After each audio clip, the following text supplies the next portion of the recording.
kind of the different components of a braking system. Right. So right here, this is called a caliper.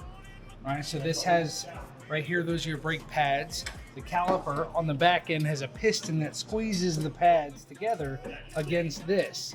This is called a rotor. This is the spin thing, right? It spins. This thing right here is called a caliper bracket. And on the bracket, it has two things right here. These are caliper bracket pins. Slide pins. Yep. The slide pins.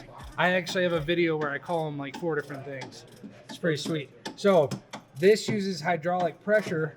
So this line right here goes all the way up and around, and this goes all the way to the front of the car to something called a master cylinder. When you hit the brake pedal, it pushes and compresses that master cylinder like hydraulics, like a almost like an excavator. You know how it has a hydraulic system? It's the exact same thing.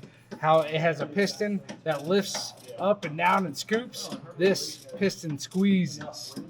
All right, that's the bleeder screw. That's how you bleed it. You open it up, and that's to purge all the air out of it. And we're going to do that here in a little bit. But these are kind of the core components of a braking system.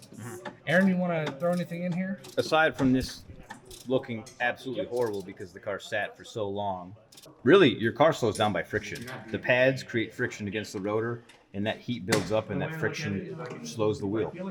You know, the pads and the rotor basically trying to weld themselves together. That's how you slow a car down.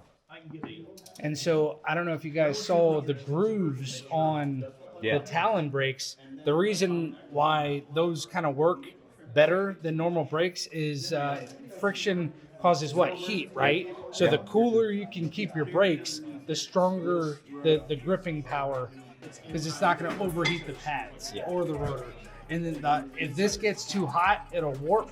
If the pads get too hot, it could cause a lot of issues. Like fire. Like a fire, yeah. So keeping your brakes cool is kind of a key component to long-lasting brakes and high-performing brakes. Great job. Great job. 100%. Let's do it. Boom.